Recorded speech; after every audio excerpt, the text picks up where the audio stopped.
So you've heard that iOS 9 has just been released and you want to know whether you should upgrade or not. Hey, what is up guys, Joe here, and this is everything you need to know about iOS 9.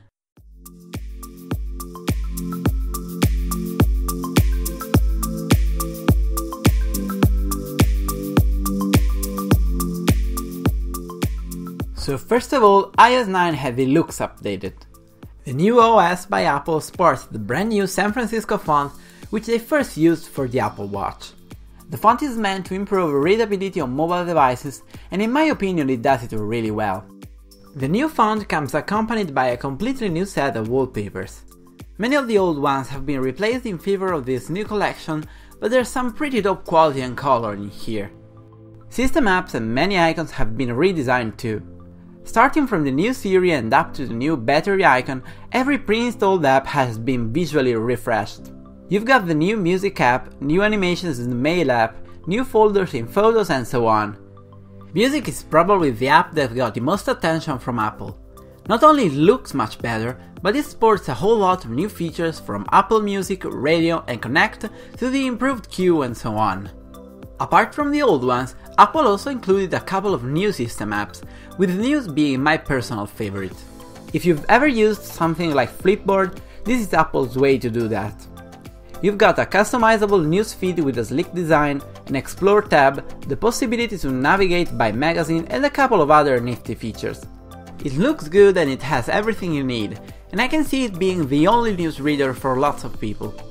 Another new interesting addition is the Icloud Drive App, which you can enable in the iCloud settings and will allow you to manage your files and folders on the Apple Cloud service. The major change in the looks of iOS 9 is definitely the new app switcher. The old view has been replaced by this new stack, which definitely looks better, but where have I already seen that?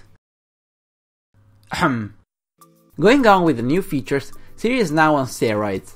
Apart from the new animations, it is now much more intelligent, it shows you more relevant content, and it's fully integrated with the new proactivity feature.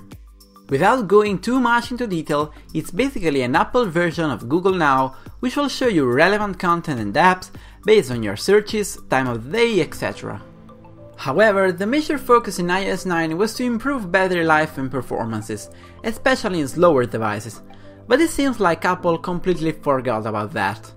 On older devices like my iPod Touch 5G, but also on the iPhone 4S and the iPad 2, iOS 9 not only doesn't RAM faster, but possibly it runs slower.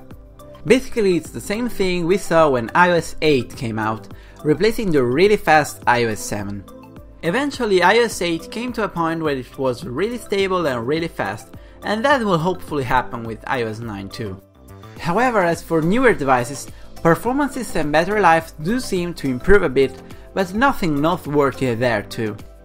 Something actually exclusive to the latest iPads are the new split screen mode and picture-in-picture mode to have multiple apps on the screen at the same time. So at the end of the day, should you update? If you're on a device older than the iPhone 5S, the answer is no. It won't bring any relevant improvement and it could even make your everyday experience worse. On the other hand, if you're on a recent device and you want to try some new nifty features, there's no reason why you shouldn't. So hopefully that covered all you needed to know, but for more in-detail infos check the links right below the like button. Thank you so much for watching and I'll see you guys in the next one.